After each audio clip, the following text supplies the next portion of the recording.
Family এবং স্বামীকে harassment করার জন্য এবং আইনের অপব্যবহার করা হয়েছে, এটা কিন্তু সুপ্রিম কোর্ট স্বীকার করে নেয়।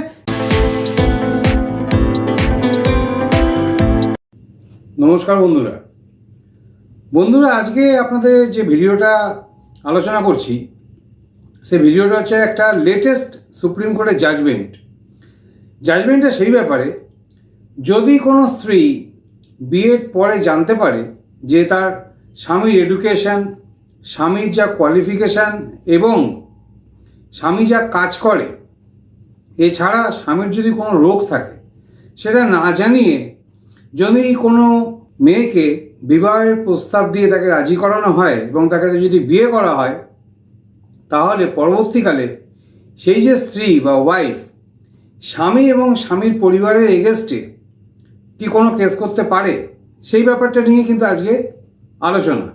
এবং আপনারা থাম্বনেলটা থেকে বুঝেই গেছেন যে ফলাফলটা কি হতে চলেছে। তাহলে ব্যাপারটা বোঝার চেষ্টা করুন। আমি আপনাকে প্রত্যেকটা স্টেপ অনুযায়ী কথা বলছি, এখানে সুপ্রিম কোর্টে কীভাবে কেসটা গেছে। ব্যাপারটা হচ্ছে কি, এখানে তাদের বিয়ে হয় 2023-এ বিয়ে হওয়ার পরে তারপরে ওয়াইফ 4 মাস থাকে তার স্বামীর বাড়িতে। 4 মাস থাকার পরে সেই ওয়াইফ পুলিশ স্টেশনে গিয়ে তার স্বামীর নামে এবং স্বামীর পরিবারের বিরুদ্ধে এফআইআর করে। এফআইআরে তিনি যে অ্যালিগেশন দেয় সেটা হচ্ছে যে স্বামীর পূর্বে রোগ ছিল, তার একটা চর্মের সমস্যা ছিল, চামড়ার সমস্যা ছিল, তার যে পূর্বে রোগ ছিল সেটা তাকে জানানো হয়নি, এবং তাকে স্বামী যে কোয়ালিফিকেশান বলেছে, যা এডুকেশন বলেছে, সেটাও কিন্তু তাকে জানানো হয়নি। এছাড়া তার স্বামী যে কাজ করে সেই কাজ সম্পর্ক কিন্তু ঠিকঠাক মতো ইনফরমেশান ওয়াইফকে দেওয়া হয়নি। সুতরাং এসব কথা শুনে পুলিশ এফআইআর লজ করে এবং ইনভেস্টিগেশন স্টার্ট করে।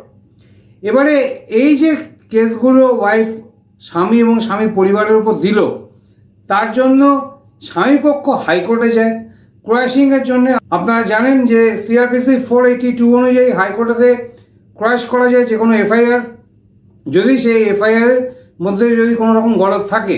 সেই জন্য স্বামীপক্ষ হাইকোর্টে গেছে এফআইআর ক্রয়াশিংয়ের জন্য। কিন্তু এখানে হাইকোর্ট স্বামী এবং স্বামীর পক্ষের কোনো কথা শোনেনি।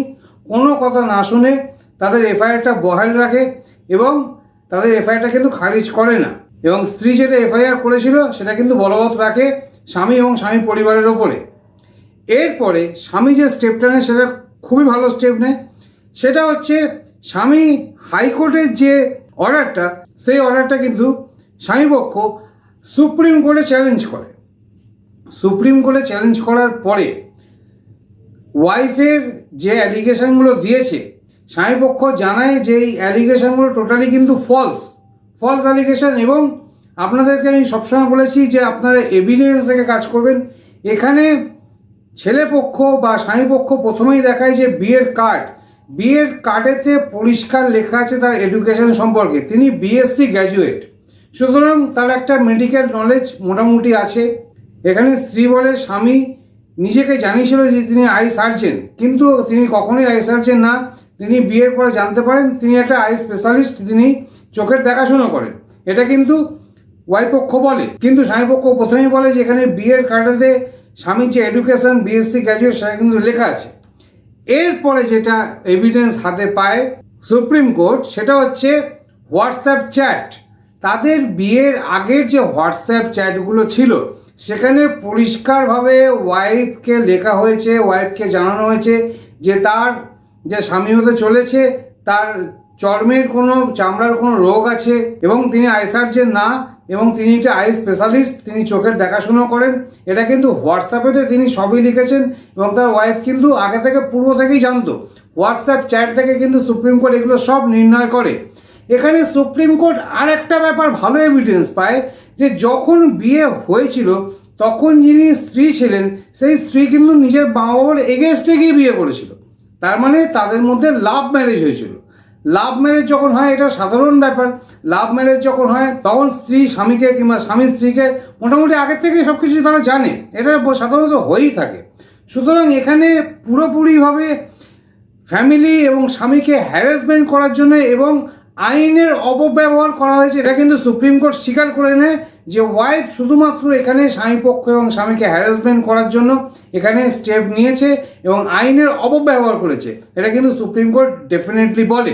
আমি যে জাজমেন্ট পড়ে জেনেছি সেটাই আমি আপনাকে বলছি, কিন্তু ব্যাপারটা হচ্ছে আপনার যে কেস হবে সেই কেসের যে ফ্যাক্ট, যে পরিস্থিতি, সেটা যেন এর মতোই হয়, তবেই কিন্তু আপনার জাজমেন্টটা কাজে লাগবে। সুতরাং খুব গুরুত্বপূর্ণ কথা আমি আপনাদেরকে বলে দিলাম, সুপ্রিম কোর্টের জাজমেন্ট বলে দিলাম।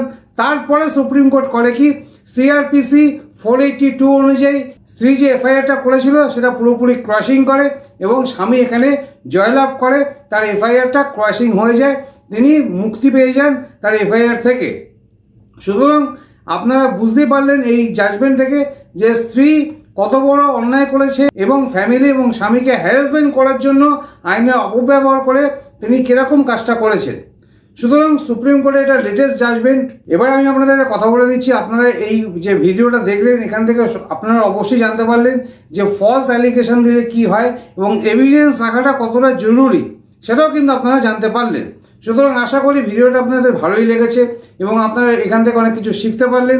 তাহলে ভিডিওটা আজকে এখানেই শেষ করছি। নমস্কার, ভালো থাকবেন। Thank you for watching this video. Thank you.